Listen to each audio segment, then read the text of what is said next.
should the speech be written down or not? Must it be written down or not?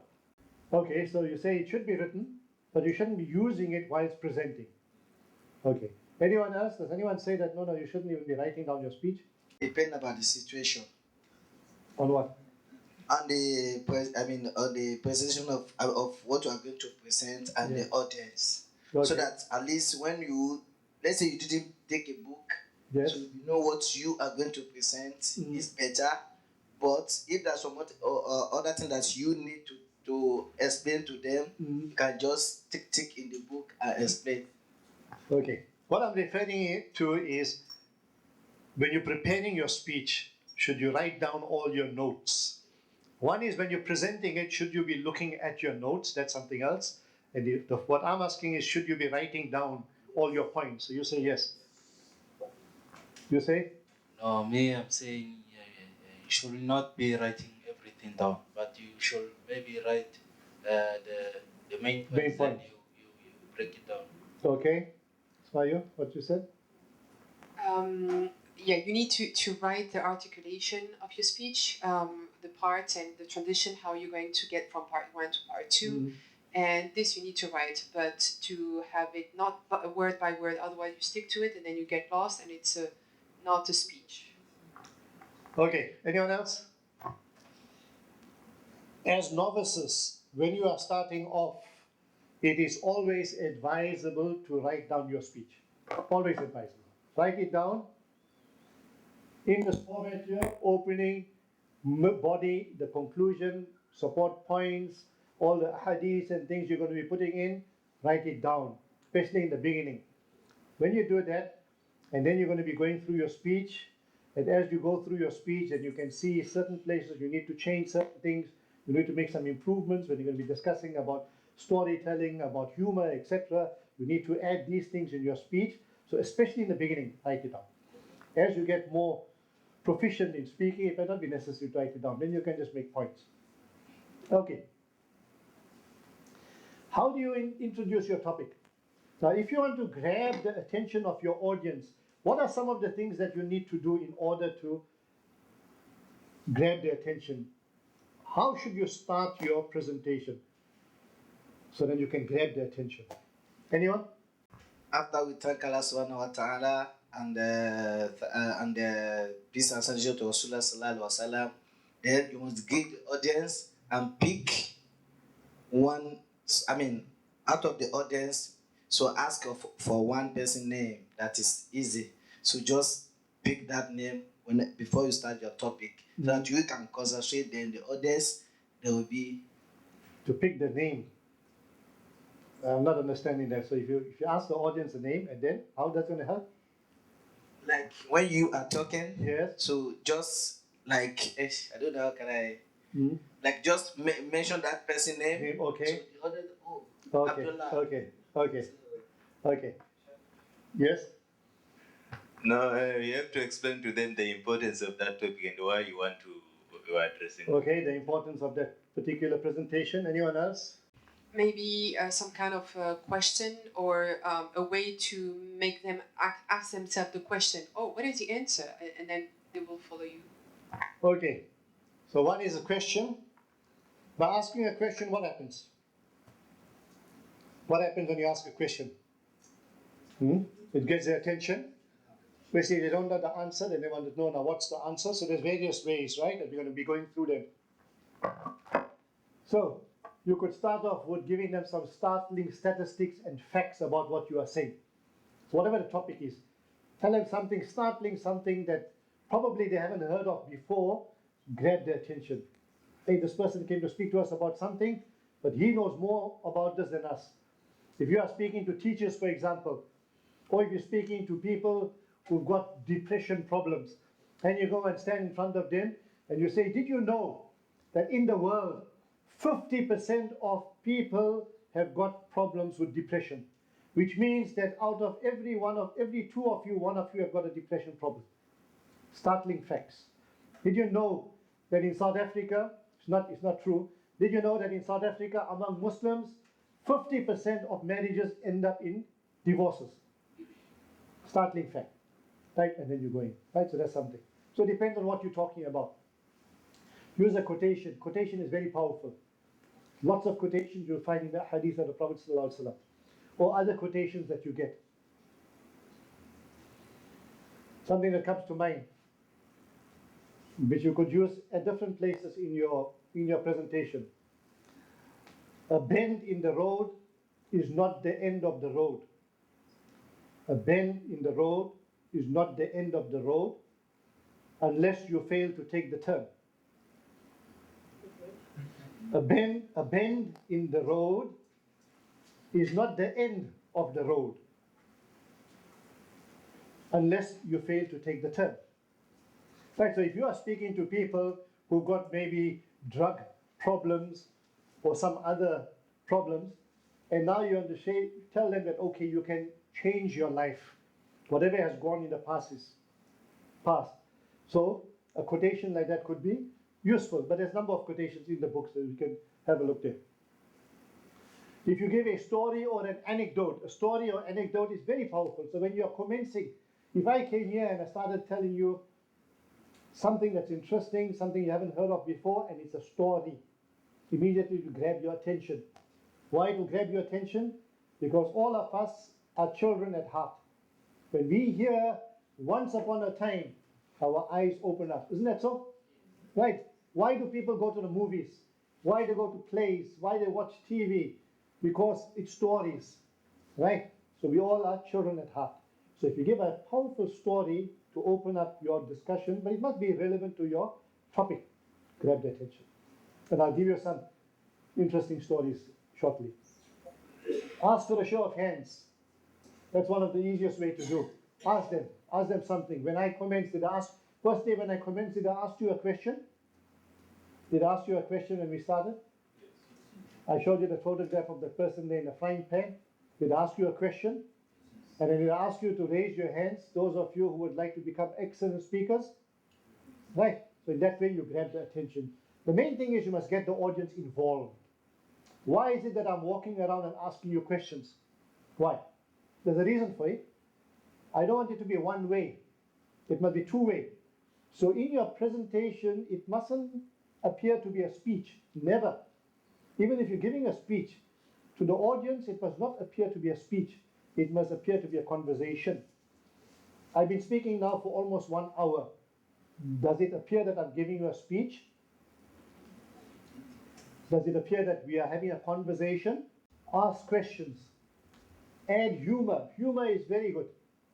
Crack jokes which are relevant, and we'll talk about humor in a moment. Arouse suspense. Whichever way, grab their attention, right? So this is very important. So there's various ways in which we do it. If we have time, unlikely we'll have time today, but if we have time, what we normally do is we get the audience, some of them to come forward. One person can just start a topic by using one of these methods to introduce a topic. So when you go to Darul Ulooms, what you do, you get students in threes. So one person will say, okay, you will start off with an introduction. On that topic, you will give a story, that will be your middle, and you will give a conclusion, again, on the same topic.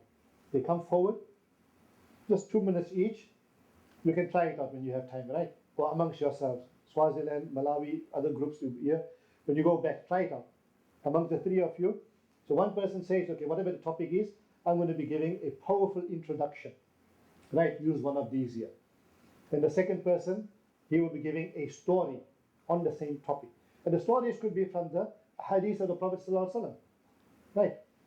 Or the Quranic stories of the Anbiya alayhi salam. And the third person will then give the conclusion, a powerful ending. Right? And that's what we do. We call the brothers in front, one at a time they will speak, and then as they are speaking, the audience is looking, and they can see all the faults that these people are making, and all the good things that they are saying. And then we get the audience to comment. Now, all the examples of the different types of openings are here in the book. So read it on that particular chapter, read the question, and then answer the question. Right? Now, should you have a long drawn-out introduction before you speak or not? Should you give an introduction? Long introduction? I welcome you here to this presentation. I thank IPCI for inviting me, and etc., etc., etc. And after 15 minutes, I haven't even gone into my topic. You're boring the public. You're boring the audience. Get directly into your topic. Right? Prophet Sallallahu Alaihi Wasallam, did he give lengthy introductions or not? When he spoke. When he spoke to the Sahaba, all the hadiths that we've read, are there any lengthy introductions? No. He praises Allah subhanahu wa ta'ala, gets directly into it. Right? So that's what we need to do. We look at the speeches of Nabi Muhammad sallallahu alaihi wasallam. He did not spend time on unnecessary introductions. Have a look at the farewell sermon of the Prophet sallallahu alaihi wasallam. You'll notice there, all he did was he praised Allah subhanahu wa ta'ala, and then he got into the speech. Straight. And the speech doesn't have to be long. The shorter it is, the better, as long as you get your message across. Don't worry about lengthy speeches. Main thing is you need to get your message across.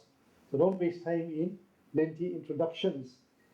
Nabi Muhammad sallallahu alaihi wasallam, if you have a look at his speeches, they were no longer than, on the long side, 15 to 20 minutes. Nothing longer than that. Have you read long ahadith of the Prophet sallallahu alaihi wasallam? Have you come across? Have you come across? But in his speeches to the public, did you come across the long speeches? Did you come across? No. Right. Okay, so as I mentioned, if you have a look at the farewell sermon, then you'll see that this is the case also, no lengthy introduction. So that's the beginning.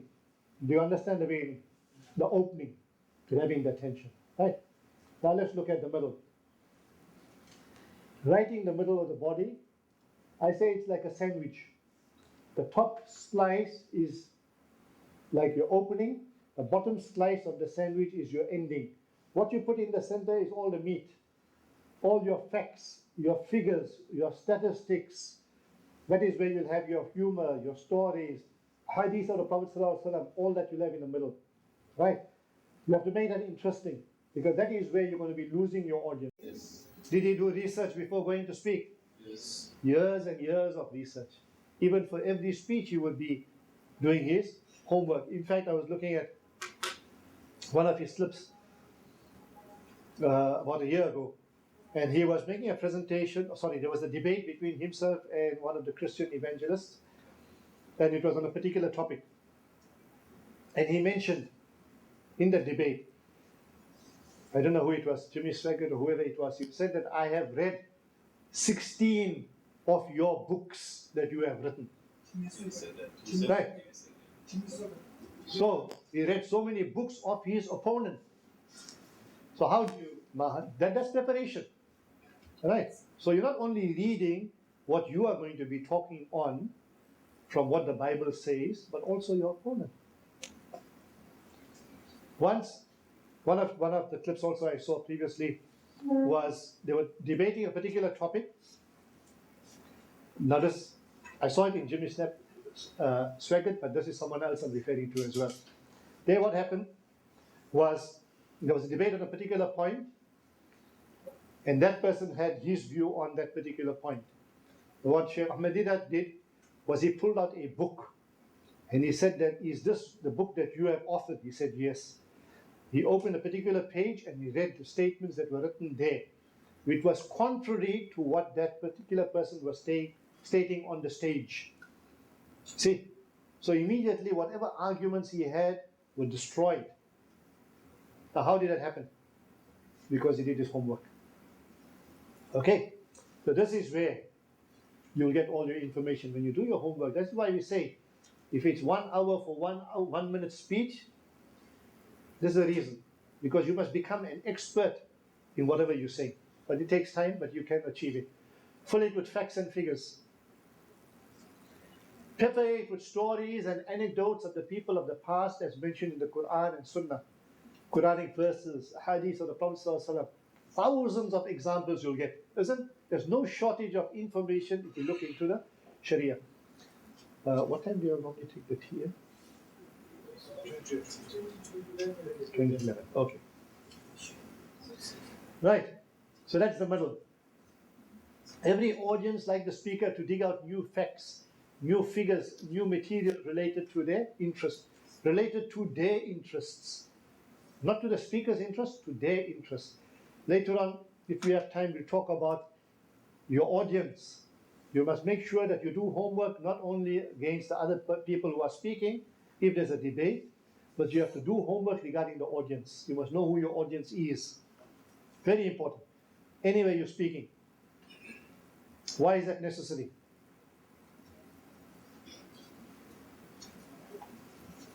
Why is it necessary for you to know as much as possible about your audience?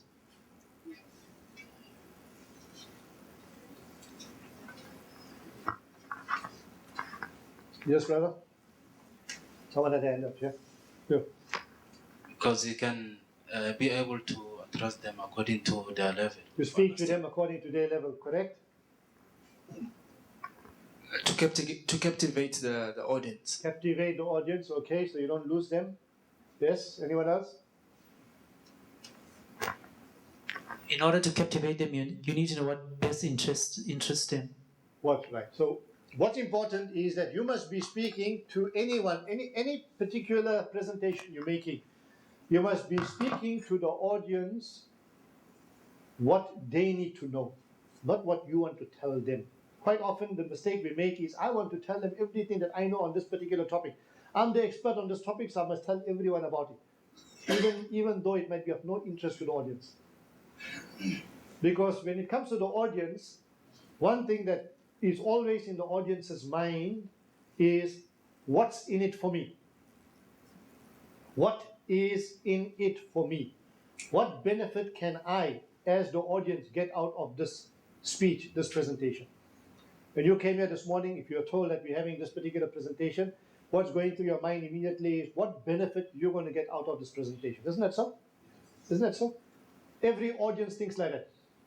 So it's not what you want to tell them. Sometimes, depending on the topic, you have to give your message across, but also what will be of benefit to them.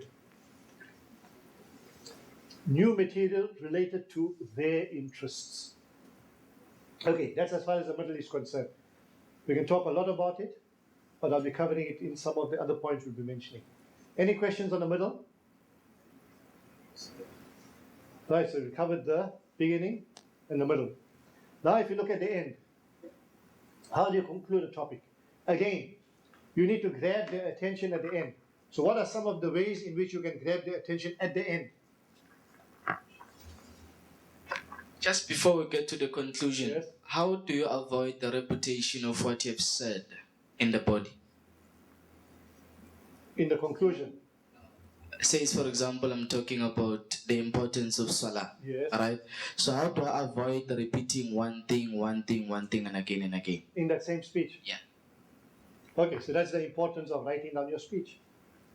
So if you write down your speech, then you'll firstly, one way, you write down your speech so you can see I mentioned Salah, the same thing I've mentioned 3 or 4 times, so you can delete it. So that's one way of doing it. The other way is as you're speaking, then after a while you know what you are saying. It's not that when you are speaking you don't know what you are saying, right? Because you are totally focused when you are speaking. So if you mention Salah, it doesn't mean that you mustn't mention it again. You can mention it, but in another context. Give another example about it, but don't repeat the same thing. Right, that's what I'm doing. Yes, brother? On the same concept, then how do you then not dwell on the same thing? Okay. You don't want to lose your audience, correct? So if you made your point, you think that you've got through to them, move on to your next point. Don't keep on dwelling on the same point, because you're going to dwell on the same point, what's going to happen to your audience? You're going to lose them, right? And you don't want to lose them. So that is going to be uppermost in your mind. There's times when their attention is going to be waning. So if I'm going to be repeating myself all the time, what's going to happen?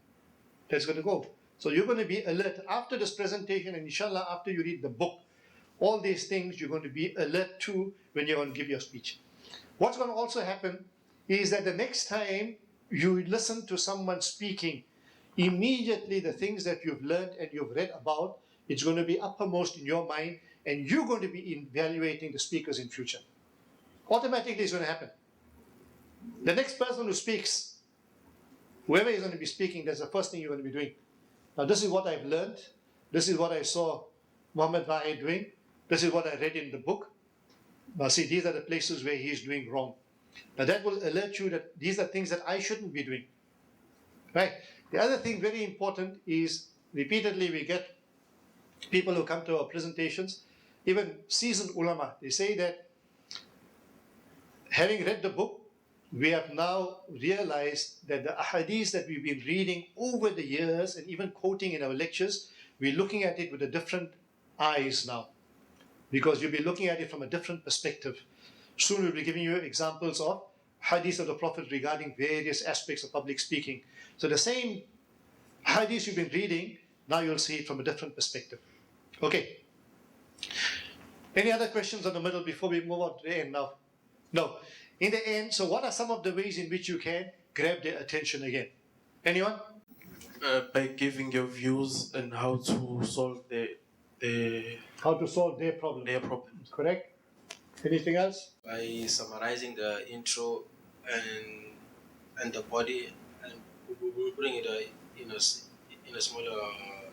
Okay, so summarizing what you have already told them, that's one. But there's more than that is required. To try to convey the message through an action, to invite them to do an action.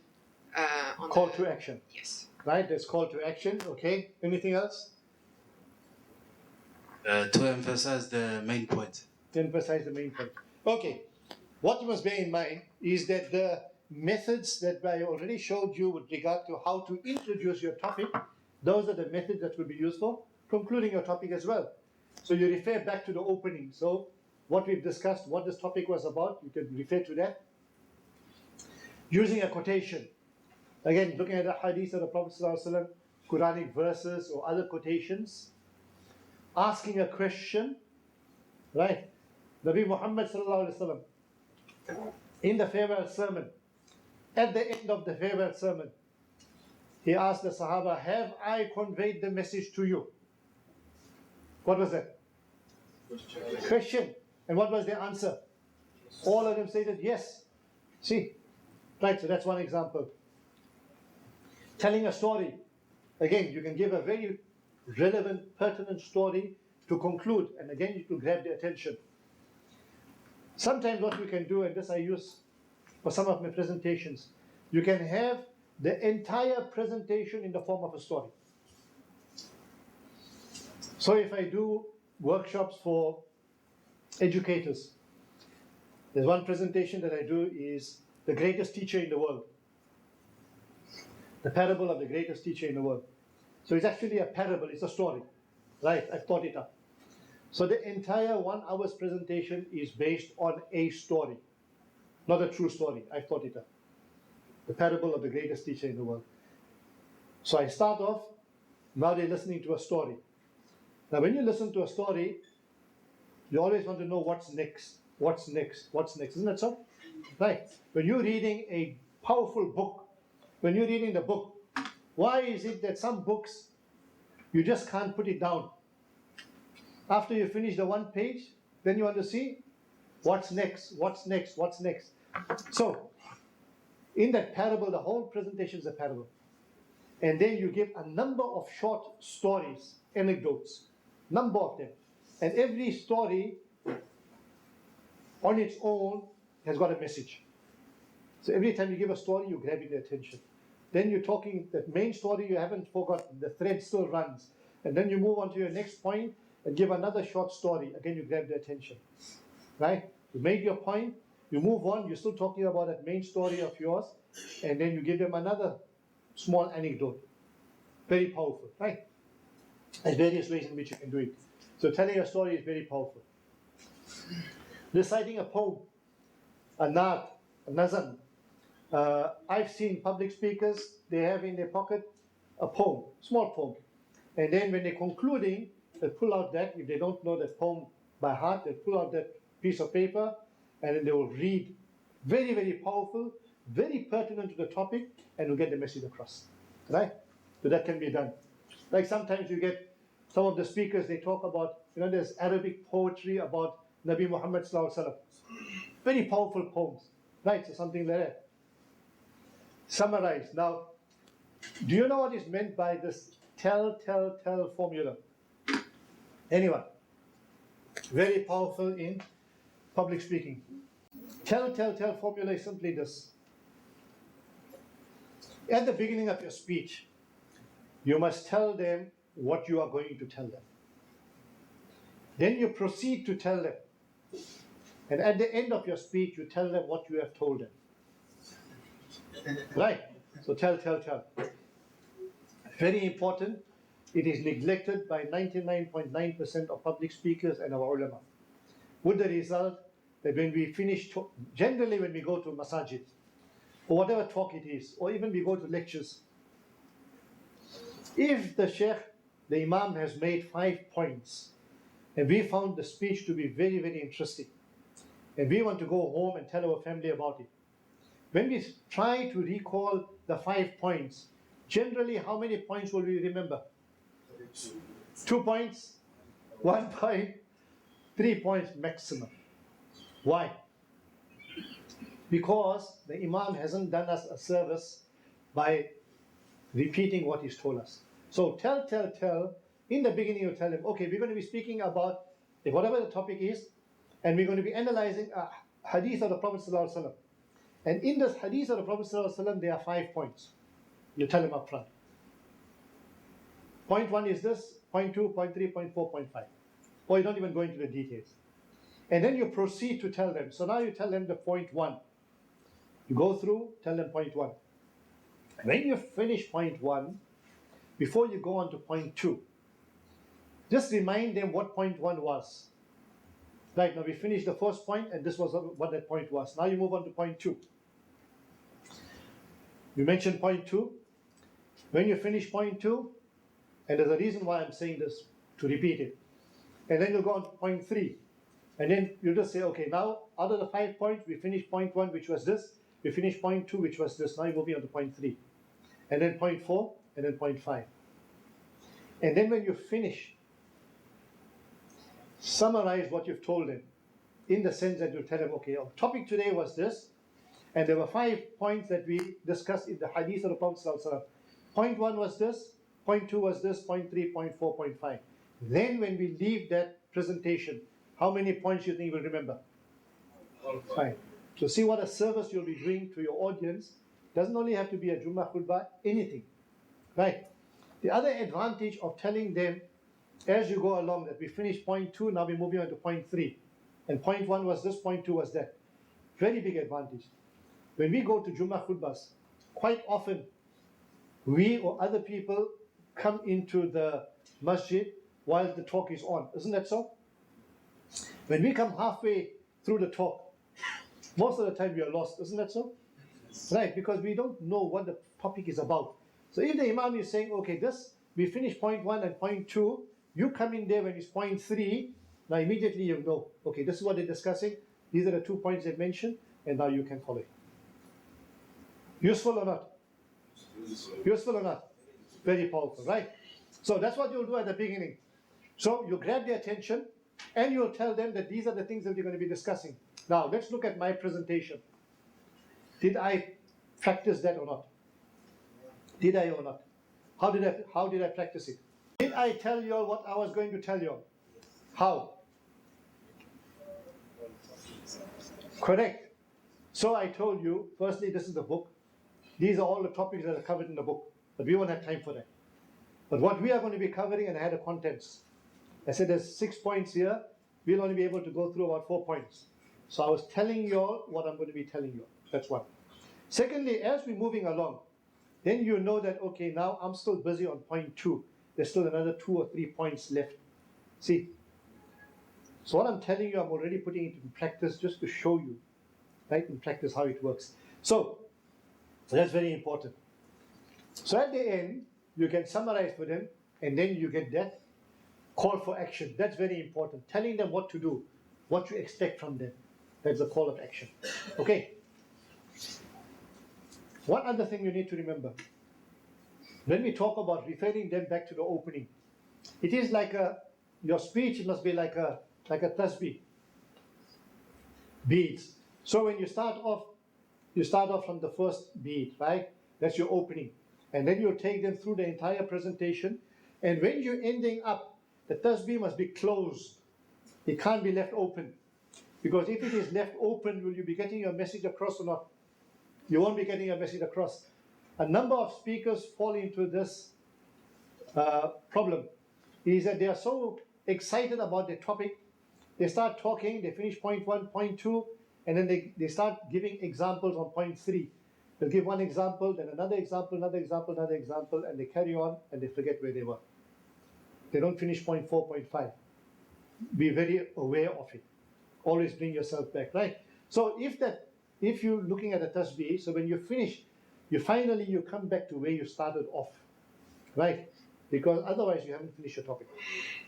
So that is now how you structure your talk. I had just given you a high-level overview of it. So I want everyone to stand up, please.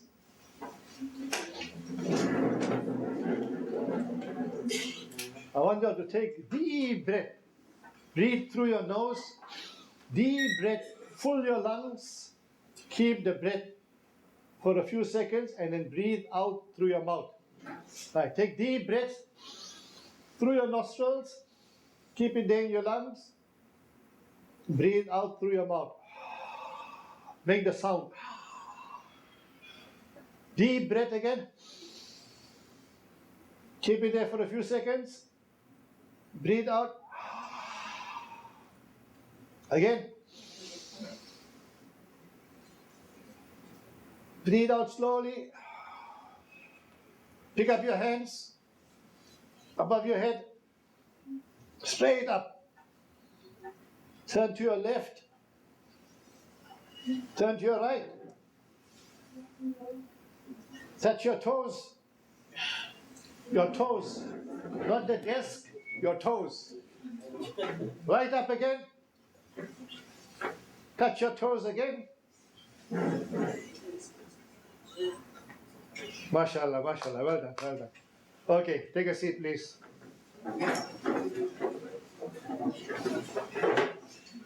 Right. So we finished two things. We finished the introduction and we finished how to structure your talk, the opening, the middle, and the end. I just met Mr. Deedat this afternoon, just a few minutes really, I should say this evening. And he's one of the type of gentlemen that you meet and you like him instantly. And I want all of the Christians here, and of course, I know that you Muslims will join in with us, and this doesn't count on my 30 minutes. I want us to give Mr. Deedat a big hand of welcome, of friendship to our city of Baton Rouge.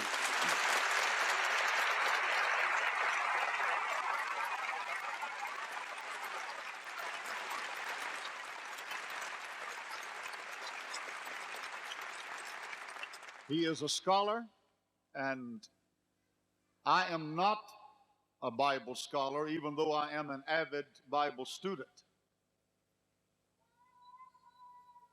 He was teasing my wife and I just before we came on and said Islam allows 4 wives. He just corrected me, said up to 4. I said, well, Mr. Deedat, Christianity only allows us 1, so I had to get the best on the first shot.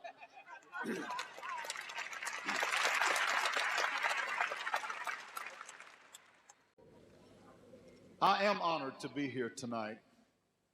Very pleased to have this opportunity to speak a few words in respect to that which we believe to be the Word of Almighty God. I want to say something just before we get started. I have not known too very much about Islam. I do not say that with any type of pride, but I have to be honest. In the last few months, I have studied Islam somewhat, and I'll admit I've only scratched the surface. Back I guess it must have been about 2 years ago now, I made a derogatory statement over television about the Quran. If you were not listening that particular week, I'm never going to tell you what it was.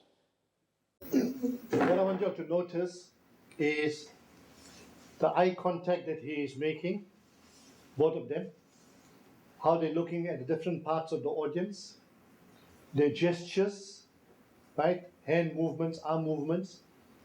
I want you to notice the tone of voice, raising their voice, lowering their voice, etc. Right? So pay careful attention, not so much to the words, but the presentation itself. Okay? Though I wanted to go straight into the subject, the plea that Brother Swaggart had made forces me to make a confession of faith. And that is that we Muslims happen to be the only non-Christian faith which makes it an article of faith for its followers to believe in Jesus. No Muslim is a Muslim if he does not believe in Jesus. We believe that Jesus Christ was one of the mightiest messengers of God. We believe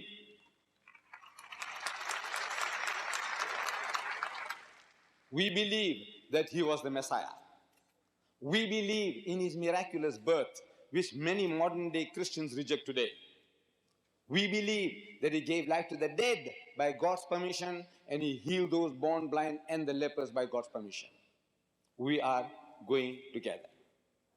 The only parting of the ways, the only real difference between the Muslim and the Christian is that we say that he is not God Almighty in human form, he is not God incarnate, and he is not the begotten Son of God. Metaphorically, we are all the children of God, the good and the bad. And Jesus would be closer to being the Son of God than any one of us, because he would be more faithful to God than any of us can ever be. From that point of view, we would agree that he is most preeminently the Son of God, but not as the Christians say, that he is the only begotten Son, begotten, not made, not in that sense. فإذا بدأ يقول أشهد أن محمدا ذكر المحبوب صلى الله عليه وسلم أحب الخلق إلى قلبك أعظم المحبوبين من خلق الله كلهم